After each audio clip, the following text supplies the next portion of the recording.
One of the most laugh out loud stories in all the Bible is the story of Dagon, the propped up idol. We get this in 1 Samuel chapter 5, when the Israelites and the Philistines are once again at war. And Israel gets defeated badly, and so they decide to bring the Ark of the Covenant out to battle. But Israel is defeated even worse. 30,000 soldiers die, as well as the two foul high priests, Hophni and Phinehas, and the Ark of the Covenant, the symbol of the Lord's presence in Israel, is captured. And the Philistines take the conquered ark and place it in the temple of Dagon, where their God can gloat over Israel's vanquished God.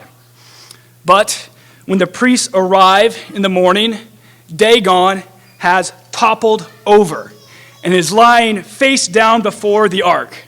And so the surprised but determined priests rally enough manpower to hoist their God back on his stand.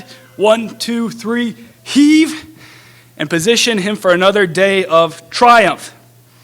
But the next morning, when the priests come into the temple, they find Dagon again face planted before the ark, and this time both of his hands and his head have cracked off. And you got to know that there was at least one priest considered hoisting their God up one more time. Right? We can't laugh at this ridiculousness.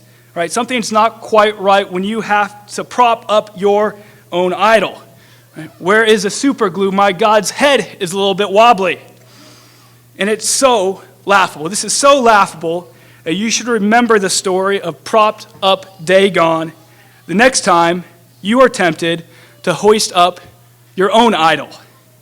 And your idol is not a 12-foot marble statue like in the Philistine temple.